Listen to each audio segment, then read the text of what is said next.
Hey everybody, Chief Meteorologist Brad Penovich here. Well, we've got another round of strong, possibly severe storms heading our way for late Thursday into Friday. It's kind of different than Monday.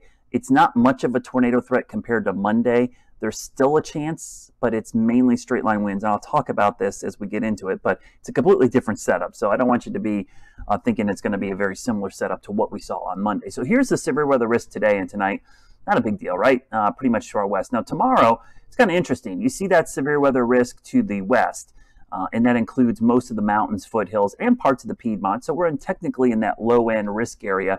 And the reason we're seeing that low-end risk area right now is because potentially we could see some strong storms develop late tomorrow in this vicinity, especially late evening into the maybe nighttime hours. So it's really going to be tomorrow night that we're going to watch. And then we see the severe weather risk for Friday. Notice how we're in the low risk over the Piedmont, but then the the Sandhills into central North Carolina, even parts of the Piedmont, are in the medium risk because that same front is going to be moving across the area. So where is this thing right now? Well, let's look at it. You can see it off to the west. There's a couple bands. This big low pressure system right in here, but you can kind of see these spokes of energy. One there, one here, and then one here. This one is just going to provide rain overnight. Not a big deal. Some rain tomorrow morning. This is the one that could produce severe weather tomorrow evening. 5, 6, 7, 8, 9, 10 o'clock, 11 o'clock in the evening. And then Friday mornings is right there. So they kind of break down the timing of all that. That's what we're looking at. So what type of severe weather are we looking at? Well, primary concern here, folks, is going to be straight line winds. This is our biggest issue, followed next by flooding. But there is a tornado risk. Now, the way that is ordered, it's by the number of events. Still could have a tornado, but there's probably going to be 4 or 5 times as many flood wind reports than tornado reports. So, and this is always the case. And we always worry about tornadoes, and people, for good reason, get freaked out by tornadoes. But I'm telling you, man, most of the time, winds and flooding are going to be our primary concern, then hail and tornadoes. But tornadoes get all the headlines, and sometimes we forget that, damaging severe thunderstorms can do a lot of damage. Now, what are we missing in this setup? Could be some instability. Now, I'll show you what it looks like on the wider view first. So we go through tonight, and I'm going to stop this tomorrow morning. There's going to be a warm front right in here at some point pushing through the area. That warm front's going to usher in the hot, humid air. Notice the rain in the morning. So this is why the flash flood threat is kind of high for the mountains. We get the southeast, what we call upslope flow. That pushes moisture up into the mountains. That mountains lift it like a ramp, and we tend to see heavy rain. So there's a pretty significant threat for flash flooding in the mountains. But this is the band we're watching for later in the evening. Now look at the times up in the corner there. I'll stop it at noon. So you see the rain. None of that, I don't expect any of that to be too severe, but we'll get closer to 3, 4 in the afternoon. Now we got to start watching some of these because the sun is out, with the warm front is way up here now. We're fully into that hot, muggy, juicy air. So any of these storms, and notice where they are, where that low risk was in the western part of our area, potentially some strong storms in there pushing in. And you can see that band coming in around 7 o'clock, even maybe all the way to Charlotte, 8, 9 o'clock. And then we go into the overnight hours. The front gets here early Friday morning, and there's another round of strong storms right there. Don't worry, I'm going to show you a closer up view of this, but I wanted to start wide first. And then we go into the afternoon. Sun comes out. Could see additional pop-up storm. Got a truck race going on tomorrow night. Don't think it's a big deal. Could see a passing shower, but you can see by then all that stuff is pushing out. What are the ingredients we could be missing in this? Well, it's all about the storm fuel.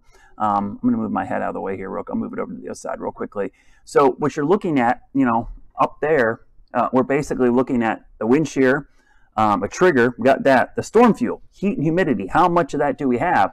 Maybe not a whole lot, depending on the cloud cover, but I don't think it's going to matter because that warm front pushing north, even with cloudy skies, we're certainly going to have plenty of it around. But I will tell you, as I always say, don't want to see the sun tomorrow. We do not want to see it. And here's why. The thunderstorm fuel on our futurecast tries to sneak up here tomorrow morning, but then by about middle of the day, we start to see some low end, some moderate levels. Look at some of that moderate coming up around 5, 6 o'clock. So those cells that are coming up in the evening, that's why I said the evening hours, there's some juice there for these to feed off of, some gasoline for those thunderstorms. And then Friday morning, watch the big surge. Even with cloud cover in the middle of the night, that's a low-level jet cranking up some instability there. So by the time we wake up Friday morning, there could be strong storms in the morning. So I don't expect it to be an overnight event, but you could wake up to some strong storms on Friday morning, and then the system pushes east, some lingering instability, but really by this time the front's so far to the east that I'm not overly concerned. So let's look at something that's short-range rapid refresh model. So what I'm going to show you is the future radar and the rotation tracks from this high-resolution model. It's kind of unique to see this happen. So tomorrow morning you wake up, there's that upslope flow I talked about, 7 a.m., there's the moisture coming in. This is probably underdoing the amount of rain that's going to be falling in those areas. We go into the middle of the day, I'll stop around noon, some scattered showers, maybe a thunderstorm. 3, 4, 5 o'clock, not a whole lot. And again, we'll wait and see if this updates. 5 o'clock, things start to get interesting. Got a cell there, got some strong cells developing here.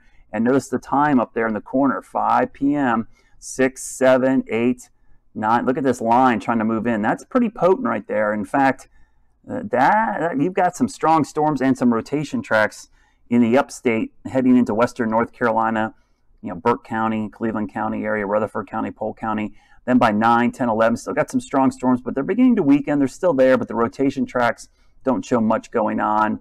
So that's why overnight I'm not overly concerned. We lose the heating of the day. But then Friday morning, look at the front, starts heading in 7, 8 o'clock, 9, starting to get some heat there. So some interesting things going on here. That's a broken line, but that's a pretty strong line. Got some rotation tracks there, weak one there, one up there. Nothing crazy. Doesn't look anything like we saw on Monday, but a couple to watch, but certainly some damaging winds possible. And then we go into the afternoon, the front starts to push east, so those strong storms start to crank back up. That's why there's a medium risk to areas heading off towards the east. And you can see, boy, by then, this might be where things get crazy in the afternoon as it heads towards central North Carolina.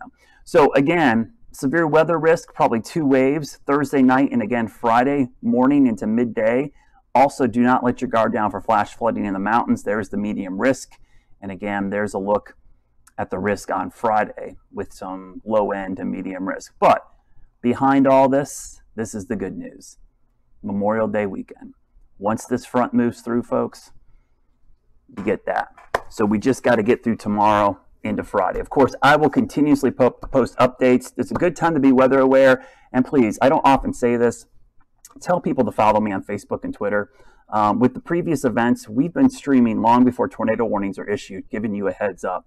And we will send notifications to your phone. So the other thing I want you to do is get the WCNC News app. Grab this thing right now. We send out push notifications. We stream right to it. If you're not on Facebook, or YouTube or a Roku app, we will stream to this device on that app. So grab that app. We'll put out a push notification saying, hey, you're not under warning, but Brad is tracking severe weather. Here's a live stream you can watch. And just like the last 3 tornado warnings, we've been streaming, talking about the weather long before the warnings come out, trying to give you a heads up. So tell your friends, just for weather safety, they need to follow me on Facebook, Twitter, Instagram, YouTube. Follow us on WCNC. Get that app right now. I tell you, it can be a lifesaver, and it can give you a heads up that you're not going to get from the typical warnings. Don't always wait for your phone to go off. Pay attention to what I'm saying ahead of time. I'll try to give you as much heads up as possible. Not perfect. It's still the weather, but I'm going to try to give you as much notice as possible that there's a possibility something could happen so that you're more weather aware as we get into these spring storms.